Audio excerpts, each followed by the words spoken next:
Okay, Mike, it's all yours. Okay, well, thank you. And hello, I wish I could reach you all in person, but this is a wonderful forum. And no, I am not sitting in a uh, colorized in a black and white World War I trench. I'm in my comfortable leather chair in my living room in Vienna, Virginia. Um, and would you go ahead and start up the presentation, Gary?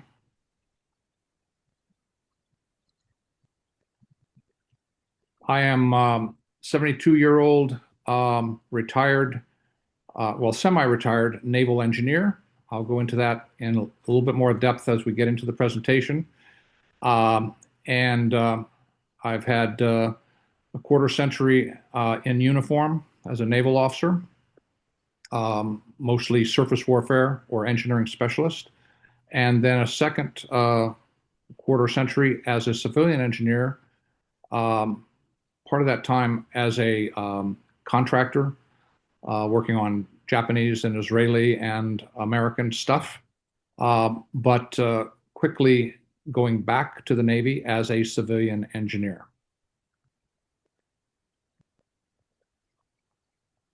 And Gary, I'm looking to see if Okay. it's showing up. Is it there yet? Still coming? Oh, it says I am screen sharing. You're not seeing it? No. No, I'm seeing blank, Let me try this again. but I'll keep going while that's going on. So uh, the I was happy to get invited to this, and I made it easier for myself by saying I can give a talk on any presentation that I've already prepared, so that it's not a whole lot of work for me. And so we jointly chose one about the Great War, and of course, no wars are great, but that was the term for World War One, which was supposed to be the war to end all wars, and of course, it has not been. Um, and the focus of my presentation is a little bit of an overview, um, which many of you will already know. I know that Gary followed World War One day by day during the centennial of it, which I did not have a chance to do, although I saw a few of those day broadcasts. Um, but basically, I focus in on the Marine Corps, the U.S. entry into World War One, and also, even more specifically, the U.S. Marine Corps aspect in a U.S. Army dominated effort as part of the American Expeditionary Force. And if you're having difficulty, oh, there you Yeah, go. I am. I don't see why. I mean, Uh, it tells me that people can see it. well, we can see something now. So if you Okay. can see it, you can maximize it, but you're on the first page. I'll kick off with that, okay? And you can hone it as you like, and I'll tell you when to progress. Okay, so uh, I'll be speaking to you about the Great War, Marine Corps living history, and especially U.S. involvement. And it, it's been an interesting journey for me, a little bit of a sideline from my normal. But so go on to the second page, Gary, Okay. and a bit of an overview of World War One. There were several causes for it. There were two sides and interlocking, um, alliances that sort of the cards tumbled to get much of the world involved, and you can see that on that map. Um, the United States was not part of the officially part of the Allies or the Triple Entente, but they entered late in 1917 and really were most active in the final year, 1918, as associated with those allies. Um, and of course, it ended in November 1918, the 11th hour of the 11th month, um, with an armistice that was an Allied victory. And sadly, the terms that ended up being imposed on the defeated were such that they laid very quickly the seeds for a Second World War 20 years later. You can go to the next page. And this is where I get to talk about me. So it's a huge topic. Why Boz or Bosworth? And what's the focus of this presentation? So you can see me as a young man there on the left, serving on ships, then serving in Navy labs and engineering headquarters, eventually becoming an executive for the Navy, specializing in ship design and what I called entrepreneurial research development, where I would run a program where I would seek to know what knowledge, what skills were needed new, what technologies were available, come up with a proposal to someone in the Pentagon that had money to invest in improvements, convince them that I knew what I was talking about. If they gave me the wheelbarrow of money, I would go and recruit a team and we would go invent said thing and then transition it to the fleet. But in parallel with that very interesting 50-year engineering career, for some 35 years, I've had a hobby, in fact, a hobby business within a few years of reenacting, which we prefer to term as living history, bring history to life. And so I got into professional folk music performing and formed a group called the Shantymen, which is still active. And Liz Milner is quite aware of that, and you can ask her more about that. She comes to one or two of our 4 pub sings in 3 states that we do monthly. But how World War One? Well, I was not that knowledgeable about World War One, and was not doing it for decades. But as the centennial approached, I said, well, that's another obscure war, just like the War of 1812 that I specialize in. Maybe I'll work up, a World War One kit and lecture and music and do that at least during the centennial of World War One. And so I worked that up, and my conclusion was that I couldn't break even, and that's my law in my hobby business. I have to at least break even, pay for the uniforms and the kit and all that stuff. So I put that on the shelf and did not do it. But then a year later, a client that that hired me regularly for War of 1812 lectures and music said, "Do you know anybody that does World War One? It's coming up soon. We don't know what to do." I said, "What? Funny you should ask." Told him the whole story, and he said the words that any entrepreneur love to hear: "How much do you need?" And so he wrote a big check, and I pulled together a World War One kit and enjoyed studying up and learning about it, and eventually lecturing about it. I eventually focused on U.S. Navy, which is, of course, always, because that's what I was, and Marine Corps. Instead of doing horses in War of 1812 and Napoleonic, me and another shantyman buddy decided we would do motorcycles, and I got to combine my history interest, passion, with my engineering passion, and created a pseudo replica of a World War One motorcycle, and you see it there with me, typically with coffee, okay, and at a Canadian medical aid station in Pennsylvania at a reenactment, big reenactment that's held a couple times annually, and my buddy Jim on the actual motorcycle. So we'll talk about that a little bit later. Next page. I think we'll start with Gary, the video. This is a history bomb done out of England.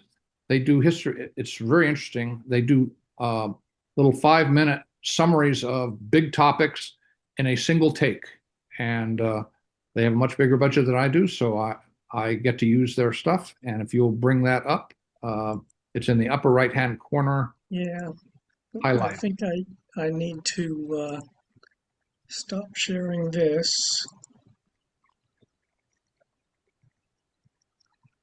And And while you're doing that, I'll continue talking. So um, the map you see in front of you is sort of the action that was occurring the last year of the war, the time when the U.S. Army uh, and the National Army and the reserves and et cetera, including a small part for the Marine Corps.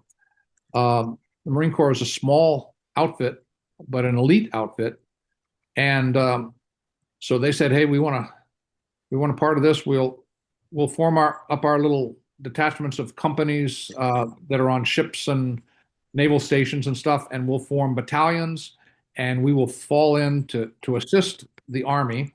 The army said, being General Pershing, the commander of the American Expeditionary Force, or AEF, I'm sorry, said that would be great, except we don't want to have to support the logistics of different uniforms and different weapons and stuff like that. So you got to be in U.S. Army uniform, and that, in fact, is what you saw me wearing.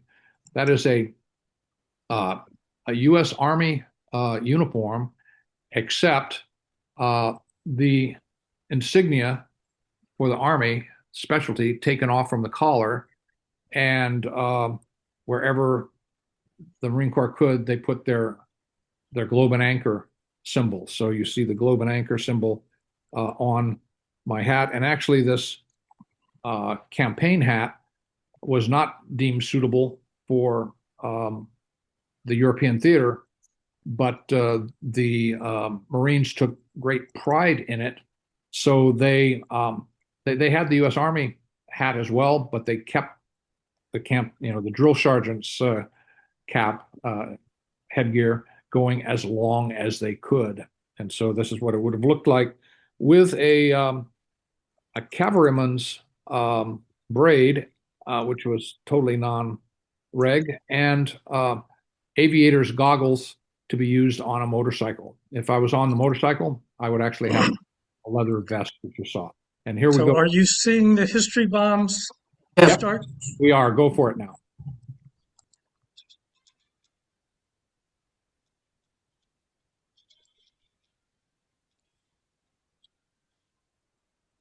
Not hearing it yet.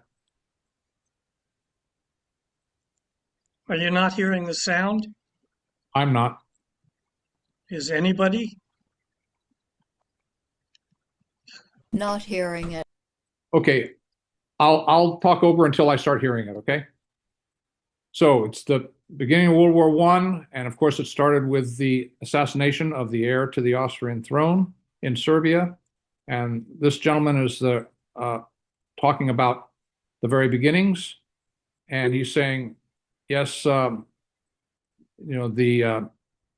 German Kaiser was a little bit crazy, but he was sort of in charge, and he said, "Hey, we're going to have a war," and so the other countries are thinking, "Oh my gosh, we don't really want this, but we made promises." And so here's the Allies, the French and the Russians saying, "Yeah, Kaiser's a bit crazy, but um, we'll do the best we can. Let's cooperate." Okay. Um, and of course, the shot goes off, the cards start to tumble, and now we're in a war. And here's the cards tumbling. First, it's Germany and Austria. Then Russia joins in against, and then France as an ally joins in. But there's a slip and plan that the Germans attack through Belgium. England has an agreement with them, and so they join in. So here they are in the early parts of the war. Actually, you can sort of see the text there, so maybe just read that. If you can read that fast, I can. There's a bar in the way. Okay. So they're talking about the British Commonwealth troops coming in, and hey, it must be good news from from the Mediterranean front, no. 500,000 casualties, bad. And then different types of weapons, machine guns and nasty gas, blinding people, burning out their lungs, etc. Here they're taking someone to an aid station. There's the nurse, and this is a little bit of talk about the contribution of women to the war effort, both in manufacturing, the home front, and you know, nursing, etc.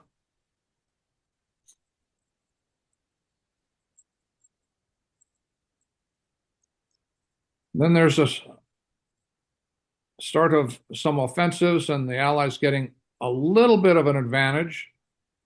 I actually love how that gent does the receipt of the pigeon with a feather trick, and making good progress. And then they bog down again, okay, because everyone is getting exhausted on both sides.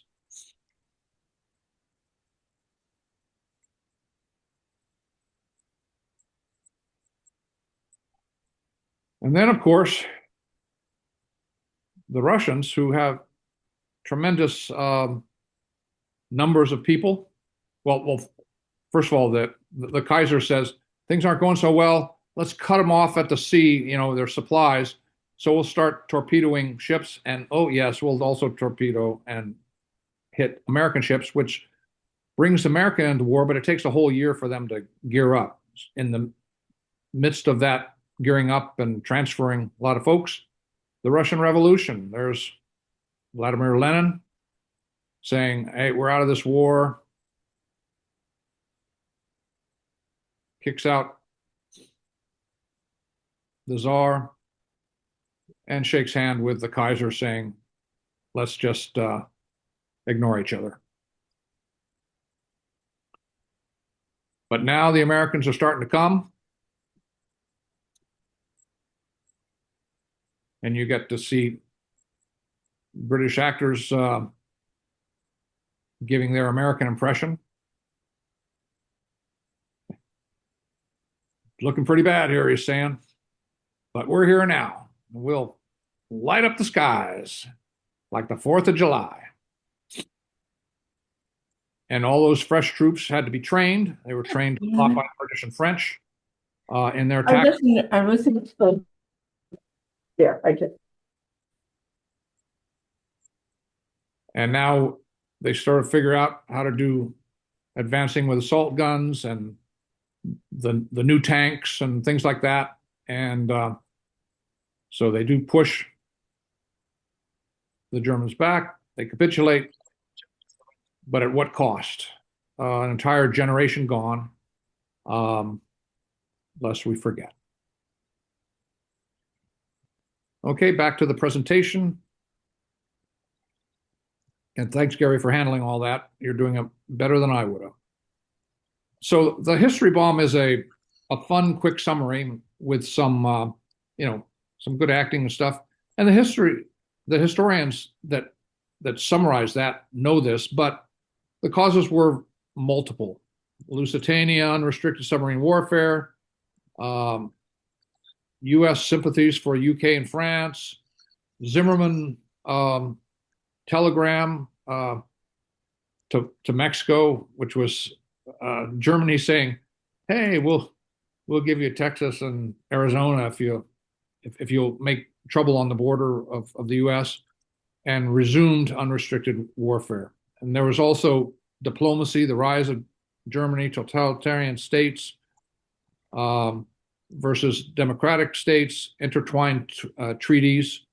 There was a naval war, which is not really covered here, but surface raiders, subs, convoys, transport, Battle of Jutland, the biggest naval battle ever that was sort of indecisive, but did cause the Germans to not go out fleet-wise anymore. There's actually a pretty interesting story I'm working up now, which is the last sailing ship raider was a German ship that did almost a year of raiding all the way out to the Pacific pretty successfully in a sort of gentlemanly manner. They never killed anyone in all the ships they took.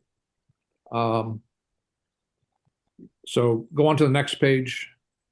There you go. And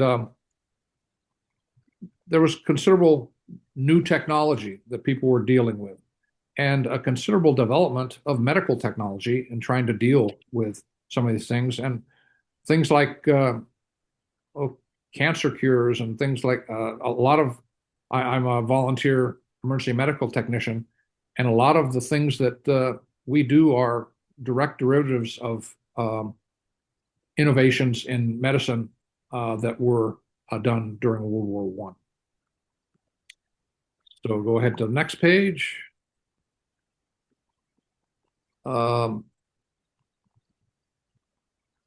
So now we're to the American Expeditionary Force and the increase of a very small peacetime Army and Marine Corps and Navy to huge numbers. If you look at that graph on the lower right, you can just see the numbers that bumped up, and you can imagine this is a full mobilization.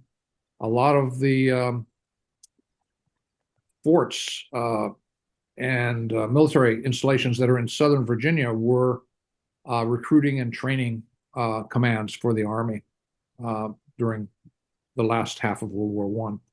And so the Marines were a small number of that. You can see that in the top middle of the early 1917, late 1917, and 1918.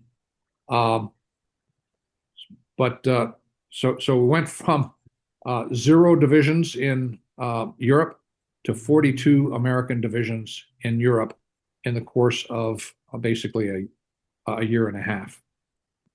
You can go to the next page. So besides the Marine rifle regiments, and there is certainly a thing in the current Marine Corps as well of every Marine a rifleman. There were various logistics, headquarters support. There was Marine aviation. There was artillery, and attached U.S. Navy medical corpsmen, like myself as an EMT. There was railroad artillery done by the Navy. Okay, they basically took spare 14-inch battleship gun barrels and made them into massive railroad artillery that had longer range than the Germans. And you can see that firing in the middle bottom. And in fact, one of those is on display at the Washington Navy Yard here in Washington, D.C. And to the left lower and the right lower, the left lower is my reenactment group, 67th Company, U.S. Marine Corps, 1918. And we're basically armed with 1903 Springfield rifles and Chow assault machine guns. And then to the right, the photograph you've already seen, but that's myself on the left, Jim on the right with our motorcycle, and we basically swap off during a big reenactment.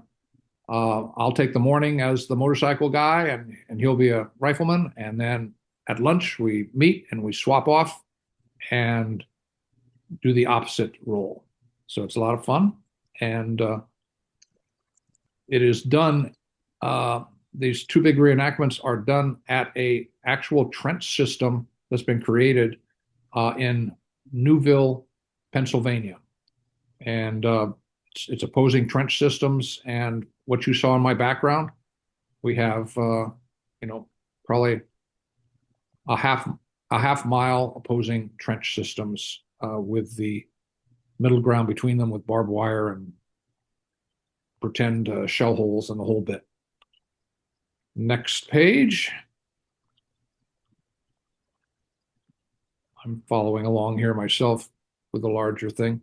So that trench system wasn't in place in all parts of, the World War I was a global war. So there was battles in Africa, there was battles in the Middle East, But the central and iconic part of it, of course, was the opposing trench system in northern France and Belgium. And that settled into something. The trench system were pretty advanced on the German side. They had sort of comfortable bunkers and things like that. Not always, but much more so than the Allies. The big issue with this trench system was that, hey, it's a depression in the earth. It rains, it gets wet. You're trudging around inside the mud, trench foot, medical problems, things like that. And of course, artillery firing back and forth on both sides, with the rare but devastating on either or both sides of some excursion out of the trenches and across the no man's land. Go to the next page. So the Marine Corps rifle companies, battalions, and regiments were placed in Army divisions. And you can see a timeline there that starts after 3 years of exhausting, devastating European warfare. So our official entry was the 6th of April, 1917. For most of 1917, we were transporting, the immediately available folks over by ships, and initially getting them trained by British and French folks, and doing some logistics, railroad routes through France, defense work. But then in September of 1917, some moved up to the front, usually to a quiet front for the beginning. But then by March 1918, in the trenches, the front trenches in the quiet Toulon sector, and by May and June, we were being used as basically assault troops. And in June, there were the attacks on Belleau Wood, which is one of the Marines' most famous fights, with about 2,000 casualties. The woods were taken. And then from September 1918, there was the big penultimate St. Michael offensive, and a final offensive in the Argonne, with 3 separate actions, and then an armistice, as previously mentioned, November 1918. Next page. And I mentioned a little bit about a lot of training, lines of communications, logistics, defense, and first defensive operations up front, then offensives, and finally occupation duties after the war.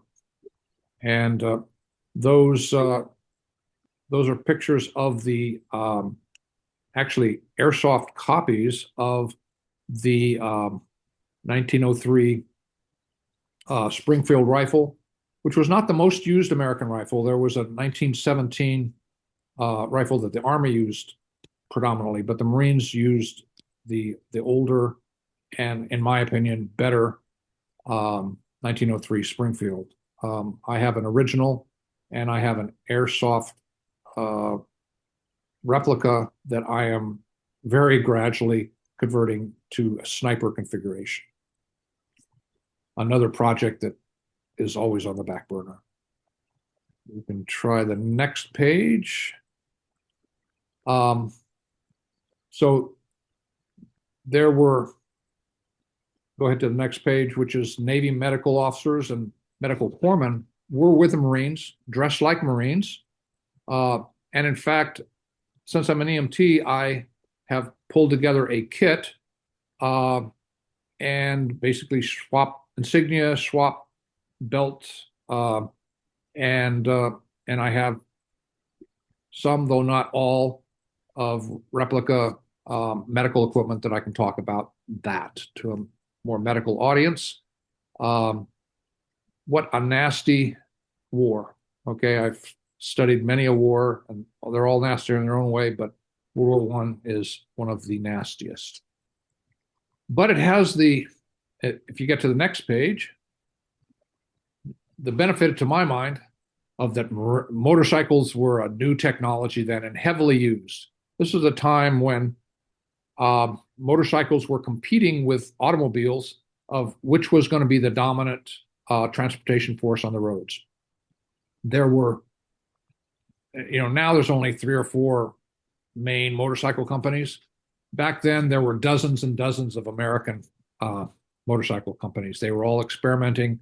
They all started from a pedal bicycle and gradually by about 1917 got to these more powerful motorcycle looking and acting powerful bikes with 1,000 cc's and speeds up to 60 miles an hour and things like that.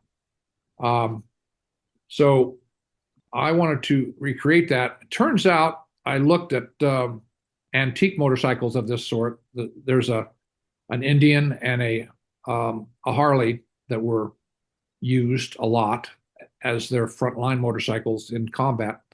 And those things cost antiques functioning, if you can find one, about $60,000 to $80,000. That did not fit my reenactor budget at all. But we did want to do it. So what we ended up doing, because the motorcycles were used in all these different roles, that's me in the middle. Those are historic pictures left and right, and they were used as as machine gun carriers, as medical transports, as scouts, and particularly as couriers. And so if you go to the next page, you'll see what the solution was of a underfunded but clever engineer, which is I took a look at what all the motorcycles used were, and there were many of them, some in the front line, some in the back line, some at the home front. And then I took a look online of what modern parts I could find inexpensively, and I created a tribute, it's called. It's not an exact replica, but from a slight distance, it looks, sounds, and acts much the same. So that's on the back that's the motorcycle created. It's a 1915 Indian 500cc, just behind the trenches, courier and quick logistics, drop off some ammo or something like that sort of motorcycle. It is not a legal motorcycle, so it looks like a moped on the modern road, and I transport it on the back of my Volvo trailer hitch. So you can go to the summary, and then we'll get into questions and answers, we hope. So with the summary is that I was able to combine my engineering and history into a hobby business. I created a U.S. Naval officer service dress blue kit, which I use mostly for lecturing and purpose when I need to be, more formal and academic. But I also created a single kit that can convert from Marine Corps enlisted rifleman to Marine Corps enlisted motorcycle dispatch rider with the Indian. I have served as a machine gunner with a borrowed Chow Chow. I could be a U.S. Army enlisted infantryman, U.S. Navy medical corpsman, and back then I was saying in progress cavalryman and sniper, but haven't got to that yet in a few years. So maybe that'll never happen.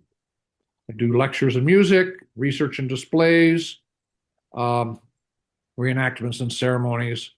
And if anyone's interested in reenacting, I can talk about that. mostly I do War of 1812. And I used to do cavalry with Maryland Light Dragoons, but my horse and I have both gotten old, so we've retired from that just last year. Um, and with that, you can go to the questions page and open it up for questions. I'm not looking at the chat, so Gary or someone else, you'll need to Yeah. read. Liz or Carolyn, can you read any questions in the chat? I can't see it with the screen shared. Okay, I can start doing that. This is Liz. Robert Mosher just says no, and I'm curious to know what Robert meant by that. Robert, are you there? Can you? Okay, moving on. Pat Burke says, my grandmother enlisted in the Navy as a yeoman in late 1917. Also, a great uncle enlisted in the Army. I don't think either of them served overseas, and both are buried in Arlington Cemetery. And I was curious, are there reenactors doing female soldiers?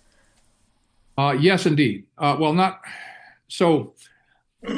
There's in World War One, I have seen females, and I showed pictures of them being donut girls, hello girls, which were the telephone operators, ambulance drivers, uh, French civilian partisans, um, and nurses. Okay, in War of 1812, American War of Revolution, War of Independence, uh, we have females that are portraying female roles, but those female roles are much more limited in that earlier conflict. There were camp followers. Um, there were very few females who pretended to be male, and some of them actually had a full career as a sailor or a cavalryman. There's a very interesting book by a Russian cavalrywoman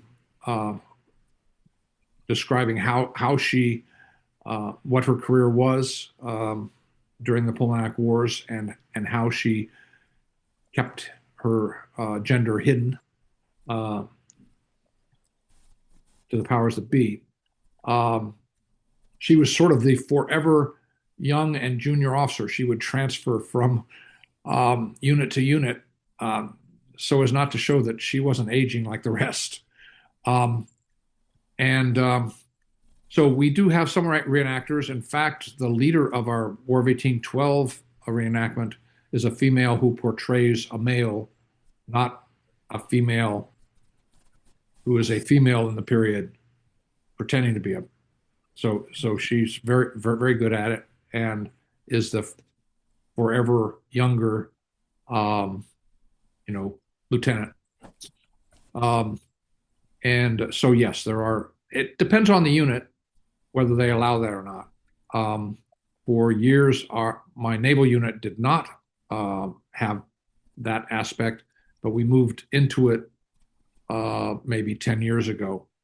And the cavalry troop that I formed, we started with the idea that we would have females, and we had a means of keeping that well hidden.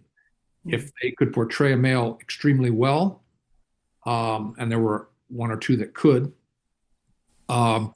then they acted just like the males. If they could not make the pass, either due to their physical shape or their talents at portrayal, then they would be riding as a male rider, but kept in the further distance so that it couldn't be detected. And then they would change into female garb to do face to face, within 10 feet interpretation. Mm-hmm. So, and there are some units that do not allow females portraying. Long answer to a short question, but that's it. And Steve Cordell asks, what's a shao shao? A shao shao was you would think of it as a French machine gun, but it really isn't a machine gun. A machine gun is typically, on a tripod or a bipod, and it's a set piece, and it's got lots of ammunition next to it. It's really an assault rifle, which was invented really for World War One, and it was a very effective uh, assault rifle that could be used as a very light machine gun, um, but without a whole lot of ammo and a slower rate of fire. Okay, and Uh, Steve asked if you could spell it. It's CHA. It's in one of the Slides. slides, and I'll flip back to that and get it for sure. But it's CHAUT, I think. CHAT, I think, is how it ends. Yeah. Okay. And if you research it, as I've done, and I've actually seen originals and fired a quite good replica. Um, but if you research it, in the American, it has a horrible reputation because the Americans attempted to convert it to their own ammo and sort of screwed it up. And so those guns pretty much got a bad reputation, got tossed back to training units. And if it was used in American troops, and the way we use it is we're carrying the French ammunition and firing a French unmodified Shao, which was an effective weapon. So, Okay, and Cheryl asked, during World War One, were all men drafted and expected to serve in the military? And how long was the tour of duty? okay, well, that's something that there's some other folks here that know quite a bit about World War One, and perhaps I'd open it up to them. But there was a huge outpouring of volunteers, um, and I don't know if there was an organized, draft. Certainly not as organized as it became. A lot of the things that happened in World War II in technology and organization were derived from World War One being screwed up in the beginning, and then sort of getting their act together toward, as the war ended, and then remembering those lessons. So, increased ship production and mobilization and lots of things like that. World War One ended up being the training ground for World War Two, and many of the senior officers in World War Two had been more junior officer or mid-grade officers in World War One. But you'll see if you look back as they were recruiting, there was huge lines of young men volunteering to go. Hmm. And how long was the tour of duty? That I don't know. Often it was sort of for the duration, I think, Okay. which ended up being, a short duration war for the Americans, a year and a half. And some were, once the war ended, there was a huge effort to bring folks back and demobilize them. Um, and so they never finished their term of. Hmm. So, And Carolyn says that Chow Chow is spelled Chauchat. And I had a question. My dad remembered when he was a 4-year-old seeing the men march off to World War One in their kilts because he lived in Alberta, Canada. And he always said that the Canadians were used as cannon fodder during the war. And I understand the Australians, at least during World War II, were similarly treated. Did they use the colonial troops differently than the people who were from England or America? that is certainly the reputation, but I would say that pretty much everybody suffered pretty equally.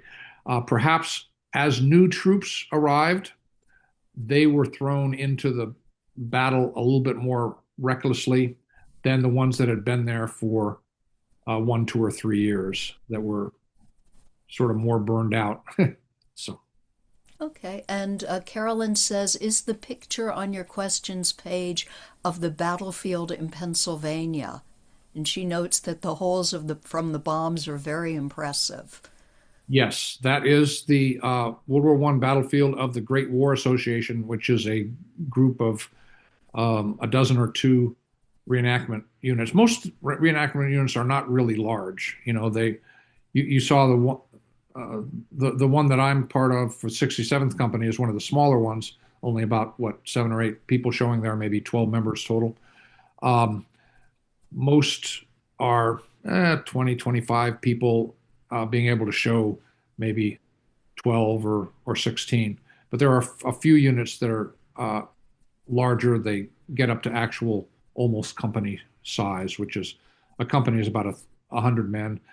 They might get up to 40 or 50 and actually look like a slightly decimated company. But yeah, it's a very impressive recreation of a. It's done with bulldozers and hand shovels and things like that, and it is a lot of work by a lot of those units. Okay, and Steve says the Shao, and I'm really bad at this, the Shao Sha, I think that's right, Friend's pronunciation, and he gives a lot of information on how to pronounce it, was the standard light machine gun or machine rifle of the French army during World War One.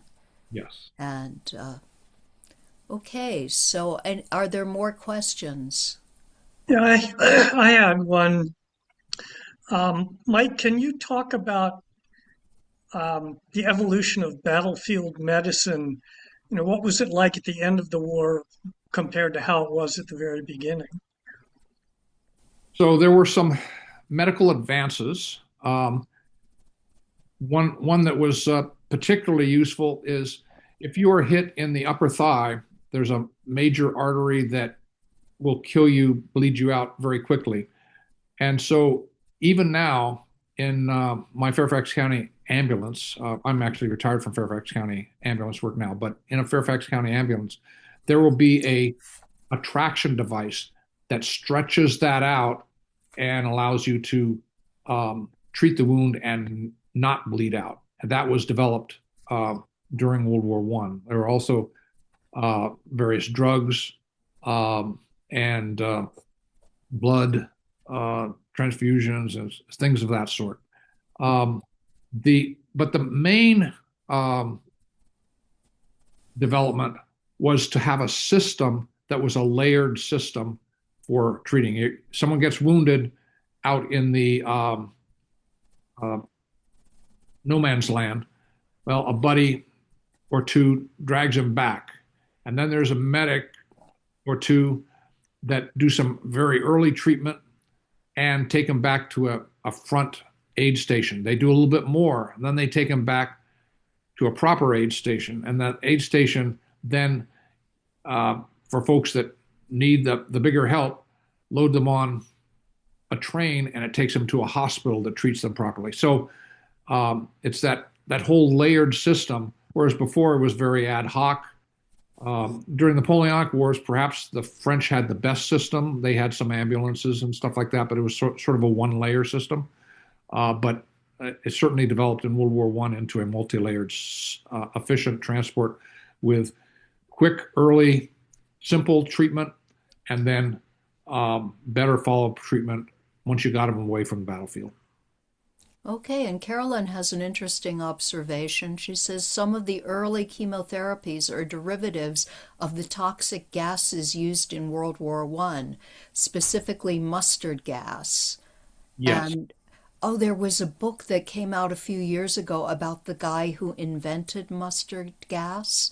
And it was just fascinating because he was a German Jew who is a patriotic follower of oh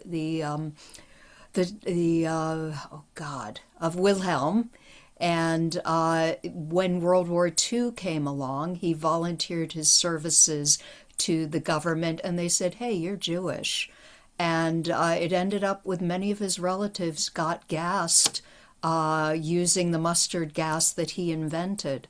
So kind of a very weird story, because he also saved a great many lives by inventing fertilizer that wasn't organic, that was derived from ammonia. Anyway, sorry, got off there. And then there was a question, was there much air warfare in World War One? And I keep thinking of Snoopy. Yeah, so air warfare is very interesting technology development. Of course, there were both heavier than air and lighter than air. At that time, a lot of lighter than air stuff was being done. And in the early war, it was like, a very, just a few years beyond Wright brothers, a pilot with a pistol in his hand shooting at the other pilot, that sort of thing. Then eventually they had to develop, they mounted machine guns, but then originally, okay, you need to have a separate person shooting the machine gun because you can't fire forward through your propeller. You'll hit the propeller and you'll die, because the propeller breaks. Then they got to a synchronized machine gun through that, and then you start seeing dogfights. It's basically an interruption system that whenever your machine gun is firing a bullet and it will hit one of the props, it doesn't fire, it delays and fires after the prop has turned. Okay. And of course, there was bombing. Originally, it was like, well, hand drop a bomb. Eventually, there were large bombers. So it developed very quickly during World War One, but they were still pretty limited in terms of power density of the engines. So the payloads weren't as high. Interwar between World War One and World War Two, power density went way up, range went way up, payload went way up, and then you see much more effective aviation warfare in World War Two. Quick answer, complex question.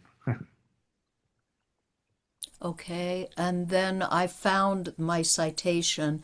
The person who wrote the book about Fritz Haber, who it saved European humanity by developing fertilizers that helped them feed their population, and then went and developed mustard gas, is the mastermind, The Rise and Fall of Fritz Haber, the Nobel laureate who launched the age of chemical warfare, and it's by an NPR commentator called Dan Charles. And let's see, more questions, folks. We've got 2 minutes. We need a zinger now. We're timing well. Yes. Mike, if you were going to recommend one or two books for anybody that's interested in learning more, what would you recommend? Oh, that's a tough question for me. I guess more in a very broad system of development of technology, okay, which is the overall theme of my interest in World War One. Guns, germs, and steel would be very interesting. And let's see, let me go to my bookshelf and see if there's one that pops out at me.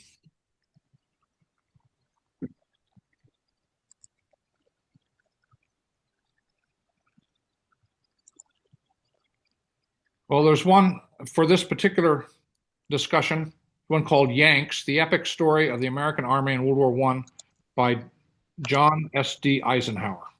That would be a first choice. Okay. Well, there's a book I was going to recommend that I thought was really interesting. It's called Battle for the Bundu, and it's all about World War One in East Africa, which is something that most of us know very little about, and it was just really interesting to me. One thing I was going to ask, Michael, is obviously you've been talking a lot about this reenactment. Are there ways that one could sign up or volunteer in this kind of activity, or how should they get in touch with you, or how would that work? Yeah, I would say that basically you have to have a conversation with a reenactor. You might have other reenactors that are in your group. But yeah, you can contact me by email. My email is michael.bosworth@mac.com, mac.com. Okay. And basically, I interview you and say, well, what's your interest? What do you want to do? And then I would help you do some research to find a nearby unit that does the sort of thing you're interested in and has a good historical reputation.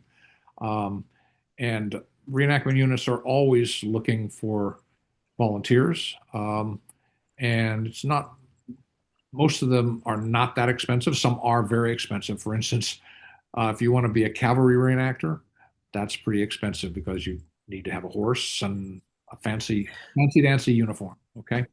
Um, when I'm in my Napoleonic Hussar uniform, 72-year-old guy attracts young girls with it. It's incredible. So the age of uh, male fashion was around there. So I see one more question from Steve. Liz, did you want to pick that up? He said, where would be the Marine Corps button on your hat? So this is the globe and anchor on my hat. Let me maybe get out of the, well, we'll see if it works here. Oh, too hard, too hard.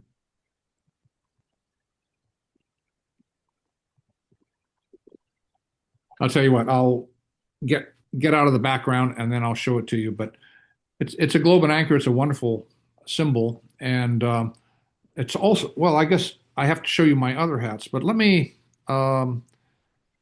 get out from the background. That'll make things simpler. Da, da, da, da. React.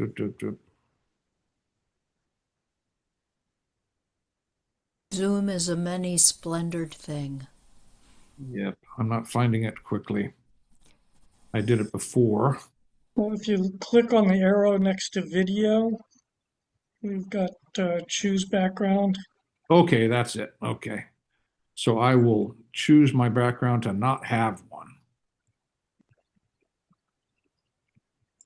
It Choose. sort of blends in with the color of your hat, I think is the problem. Right, right. Um, yeah, it's what's called subdued. It's black so that it's not too visible by the enemy, so the sniper doesn't take you out based on what your rank is and stuff like that. I'm not seeing it. Choose adjust background. There we go. So I want to not have a background.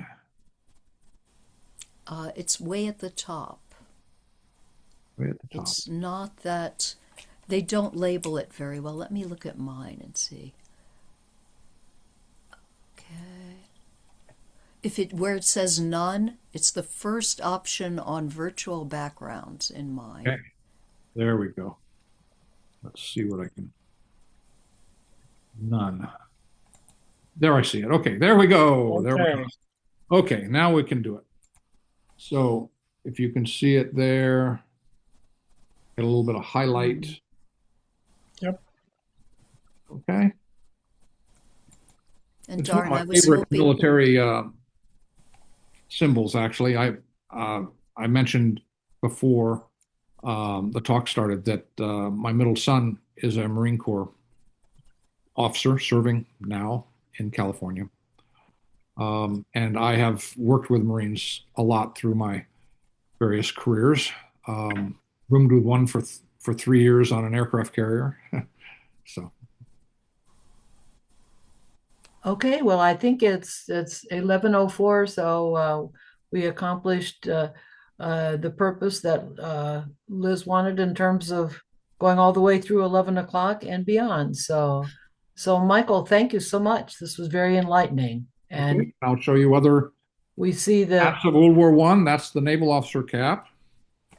okay, That was very difficult to recreate. I had to contract in Pakistan for the embroidery. The basic hat is a fire chief's hat, which has retained the shape of the World War One hat. And Beautiful. then here is a helmet. It's an original, and with a new interior because the old interior rotted out in 100 years. I have not put a globe and anchor on it because that was typically done only by the non-commissioned officers. I portray um, Officer? I portray an officer for the Navy, but I portray enlisted, sometimes NCO, sometimes not. So by having nothing on there, I can portray either. Uh, Okay. and a lot of what I do to keep the price down of these costumes is I use my knowledge of the different configurations, and almost every uniform I have can turn into 3 or 4 different portrayals. Okay. Okay. Well, it looks like we're losing our people who are participating now. And so thank you again, Michael, for your presentation. For those of you who are keeping track, next week we will be talking about smart supplement use for healthy aging. Kathy Cameron is a pharmacist, and we'll be talking about vitamins, minerals, and herbal supplements to support your health. So tune in next Wednesday at 10 o'clock. And until then, have a good week and enjoy the holiday spirit.